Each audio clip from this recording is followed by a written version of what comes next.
Hey guys, welcome back to our channel Cerebral Heights. Myself Shadab, and today we are going to discuss about a new topic which is torque on a dipole when placed in a uniform electric field. तो चलिए start करते हैं, लेकिन इससे पहले अगर आपने हमारे जो पिछले लेक्चर्स है वो नहीं देखे तो प्लीज़ आप उनको ज़रूर देखें ताकि आपको ये टॉपिक क्लियर हो जाए। ठीक है, तो चलिए स्टार्ट करते हैं। सबसे पहले हम हेडिंग लगा लेते हैं। मैं आपको बता दूं ये लेक्चर बहुत छोटा होने वाला है। Torque on a dipole when placed in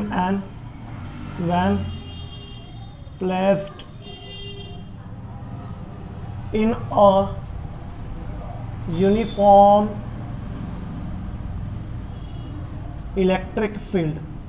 अच्छा बच्चों, यूनिफॉर्म इलेक्ट्रिक फील्ड क्या होती है उसके पहले सबसे पहले हम आपको यह बता दें, ठीक है, कि यूनिफॉर्म इलेक्ट्रिक फील्ड क्या होती है।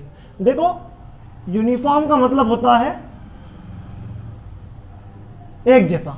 यूनिफॉर्म का मतलब होता है एक जैसा, मतलब ऐसी इलेक्ट्रिक फील्ड जिसका मैग्नीट्यूड हर जगह पर सेम हो उसको यूनिफॉर्म इलेक्ट्रिक फील्ड कहते हैं। ठीक है, और इस इलेक्ट्रिक फील्ड को पैरेलल लाइंस द्वारा रिप्रेजेंट किया जाता है, पैरेलल लाइंस से रिप्रेजेंट किया जाता है। ठीक है, तो एक जैसी इलेक्ट्रिक फील्ड जैसे कि अगर मैं बनाऊं यहाँ पर पैरेलल लाइंस के थ्रू, तो देखो ये जो इलेक्ट्रिक फील्ड दिख रही है ना आपको,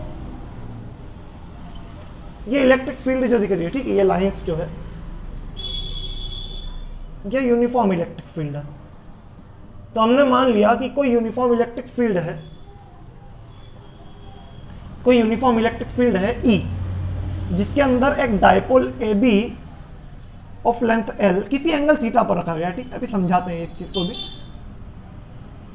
ये डाइपोल है, ये माइनस Q चार्ज, ये प्लस Q चार्ज, ये A, ये B, ये डाइपोल का मिड पॉइंट। अच्छा देखो, इलेक्ट्रिक फील्ड का डायरेक्शन इस तरफ, डाइपोल किसी एंगल पर रखा है और डाइपोल मोमेंट है इस तरफ, नेगेटिव से पॉजिटिव। तो हम देख सकते हैं कि यहाँ पर डाइपोल जो है इसके साथ कुछ एंगल पर है, हमने मान लिया कि उस एंगल को थीटा कहते हैं। ठीक है, ये डाइपोल का मिड पॉइंट है, ये डाइपोल का मिड पॉइंट है। अब सोचो कि इस डाइपोल के ऊपर फोर्स कितना होगा, डाइपोल के ऊपर फोर्स कितना होगा, नेट फोर्स। देखो ये पॉजिटिव चार्ज है और मैंने आपको बताया था कि पॉजिटिव चार्ज पर इलेक्ट्रिक फोर्स जो लगता है वो फील्ड की डायरेक्शन में लगता है।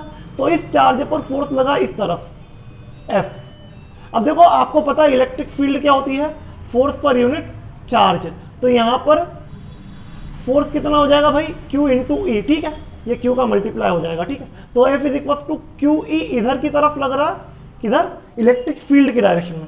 सेम तरीके से आप देखोगे कि इस पॉइंट A पर जो नेगेटिव चार्ज है, ठीक है, इसके ऊपर फोर्स लग रहा है इस तरफ, वो भी कितना, F is equal to QE। ठीक है, मैग्नीट्यूड सेम है चार्जेस का। तो देखो अब समझो, ये इसका मिड पॉइंट है, ये फोर्स इस तरफ, ये वाला फोर्स इस तरफ, ये दोनों मिलकर डाइपोल को रोटेट करेंगे। देखो ये पॉइंट फिक्स है, मतलब ये इस तरह से, तो ये यूं करके रोटेट करेंगे डाइपोल को। देखो ये फोर्स इस तरफ, ये फोर्स इस तरफ, दोनों ने खींचा, तो इस तरह से डाइपोल रोटेट होगा।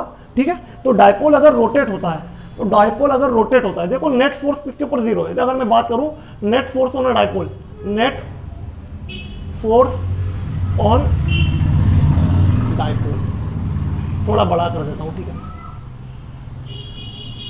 नेट फोर्स ऑन डाइपोल, बताओ F नेट कितना।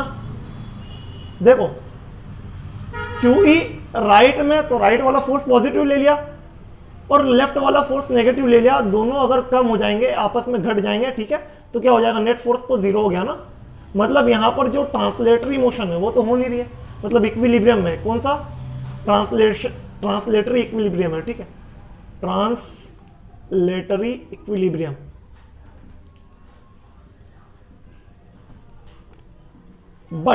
बट समझो, देखो क्या कि ये पॉइंट जो है इस पॉइंट के अबाउट ये घूमेगा, ठीक है, ये रोटेट इस तरह से करेगा।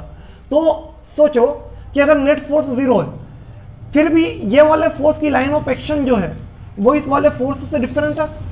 मतलब ये वाले फोर्स की लाइन ऑफ एक्शन अलग है, ये वाले फोर्स की लाइन ऑफ एक्शन अलग है, दोनों की लाइन ऑफ एक्शन अलग है।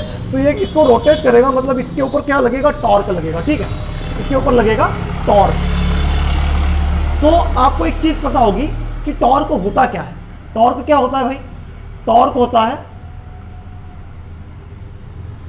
Force into perpendicular distance, perpendicular distance, perpendicular distance, अच्छा परपेंडिकुलर डिस्टेंस। टॉर्क को हम रिप्रेजेंट करते हैं टाउ से, और टॉर्क एक वेक्टर क्वांटिटी है, ठीक है। तो इसको हम इस तरह से लिख सकते हैं एफ क्रॉस आर, डायरेक्शन के साथ में, ठीक है, एफ क्रॉस आर, ठीक। खैर अभी हम मैग्नीट्यूड की बात कर रहे हैं, तो force into perpendicular distance, force into perpendicular distance, ठीक है। हमने बात कर ली परपेंडिकुलर डिस्टेंस की, तो फोर्स इनटू डिस्टेंस कर लेता। अच्छा, किसके अबाउट भाई? ये जो टॉर्क है ये पॉइंट ओ के अबाउट है। टॉर्क जो है वो डायपोल के मिड पॉइंट के अबाउट है, डायपोल के मिड पॉइंट के अबाउट ही तो रोटेट कर रहा है डायपोल, ठीक है। मतलब इस पॉइंट के अबाउट हमको टॉर्क लेना है, ठीक है। तो देखो अब समझो कि ये वाला फोर्स जो है, इस वाले फोर्स की जो परपेंडिकुलर डिस्टेंस है वो यहां तक की होगी। देखो ये फोर्स, ये परपेंडिकुलर डिस्टेंस, ये फोर्स, ये परपेंडिकुलर डिस्टेंस, ठीक है। ये एंगल थीटा।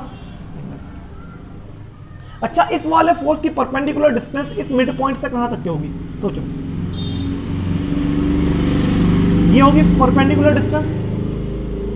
देखो ये वाले मिड पॉइंट से इस वाले फोर्स की परपेंडिकुलर डिस्टेंस ये होगी ना, ये वाली फोर्स जो है मिड पॉइंट के अबाउट ये परपेंडिकुलर डिस्टेंस हुई। अगर देखो ये एंगल थीटा है, ठीक है, ये एंगल थीटा है, तो ये वाला एंगल भी थीटा होगा, क्योंकि क्या है भाई, ये अल्टरनेट एंगल से, ठीक है, एक दूसरे के सामने वाले एंगल से, ठीक है। अब समझो, मैं मान लेता हूं कि ये वाला पॉइंट M है, ये वाला पॉइंट N है। अब आपको दो राइट एंगल ट्राइंगल्स दिखेंगे, तो परपेंडिकुलर डिस्टेंस निकालना तो आसान है, मेरे ख्याल से आपको पता होगा। देखो ये मिड पॉइंट से ये लेंथ है L, ये लेंथ है L, क्योंकि डायपोल की टोटल लेंथ 2L होती है, ठीक है, डायपोल की टोटल लेंथ 2L होती है। तो देखो पहला फोर्स कितना, देखो पहले फोर्स का टॉर्क, ठीक है, टाउ वन कितना हो गया भाई? देखो ये वाला फोर्स Q इंटू ई, और परपेंडिकुलर डिस्टेंस देखो ये लेंथ L है, तो ये हो जाएगा L साइन थीटा। थोड़ा सा मैथमेटिक्स यूज करना, देखो कैसे आया। साइन थीटा होता है परपेंडिकुलर अपॉन हाइपोटेनियस। अब हाइपोटेनियस में कौन है? L है, और परपेंडिकुलर डिस्टेंस आपको निकालना है, तो क्या हो जाएगा, हाइपोटेनियस का मल्टीप्लाई हो जाएगा, ठीक है ना। तो P क्या हो जाएगा भाई, परपेंडिकुलर क्या हो जाएगा, परपेंडिकुलर वो हो जाएगा आपका L इंटू साइन थीटा, क्योंकि हाइपोटेनियस कितना है, L के इक्वल है। सेम इसी तरह से यहां पर भी हो गया, ठीक है। तो परपेंडिकुलर डिस्टेंस कितनी हो जाएगी भाई, L साइन थीटा। सिमिलरली आप सेकंड वाले फोर्स का टॉर्क देखो ये वाला, ये क्यू ई, ये हो गया फोर्स, क्यू ई हो गया फोर्स, ये परपेंडिकुलर डिस्टेंस ए एन, ठीक है। तो यहां पर भी जो टॉर्क हो गया वो क्या हो गया, Q E into L sine theta. तो नेट टॉर्क कितना डायपोल के ऊपर, पॉइंट ओ के अबाउट, ये हो जाएगा देखो Q E into L sine theta plus Q E into L sine theta, एक और एक दो, तो 2QE एल साइन थीटा। अच्छा यहां तक के क्लियर? देखो ये 2Q और L, हमको एक चीज पता है कि डायपोल मोमेंट P जो है, डायपोल मोमेंट P जो है वो क्या होता है, Q इंटू 2L होता है, या इसको 2QL लिख दो। तो 2QL को हटाकर क्या लिख सकता हूं मैं, P लिख सकता हूं। तो टाउ कितना हो गया भाई, टॉर्क कितना हो गया, टॉर्क हो गया आपका 2QL को हटाकर मैंने लिख दिया स्मॉल p, ठीक है। तो ये P डायपोल मोमेंट, और बचा क्या E, और ये साइन थीटा। तो टॉर्क आ गया PE साइन थीटा, यही आपका डिजायर्ड आंसर है। अच्छा एक चीज बताऊं मैं आपको, बहुत मजेदार चीज, कि वेक्टर A क्रॉस B जो होता था वो क्या होता था, ए बी साइन थीटा होता था, यहां पर ए और बी क्या है, वेक्टर ए और बी के मैग्नीट्यूड है, ठीक है। तो मैं पी ई साइन थीटा को अगर कंपेयर करूं तो ए की जगह पर पी है, बी की जगह पर ई है और साइन थीटा की जगह पर साइन थीटा है, तो मैं क्या टाउ को लिख सकता हूं, क्या vector A cross vector B, sorry उल्टा कह दिया मैंने, vector P cross vector E, ये हो गया टॉर्क, ठीक है। अब कैसे पता चले कि ई क्रॉस पी भी तो लिख सकते थे भाई अपन, इसको लिखने को ई क्रॉस पी भी लिख सकते थे, लेकिन ये गलत है। ऐसा क्यों है, देखो समझो, ऐसा क्यों है कि जब हम इसके ऊपर टॉर्क को देखते हैं, ठीक है, ये मिड पॉइंट है, इस तरह से फोर्स लग रहा है, देखो टॉर्क कैसा है, क्लॉकवाइज है, जिस तरह से घड़ी घूमती है ना उस तरह से टॉर्क जो है वो क्लॉकवाइज है। और P और E के बीच के एंगल की बात कर रहे हैं, देखो इलेक्ट्रिक फील्ड इस तरफ, P इस तरफ, तो देखो P और E के बीच का डायरेक्शन अगर अपन देखें, P क्रॉस E, P से लेके E की तरफ घुमाया, देखो P से लेके E की तरफ घुमाया, P टू E,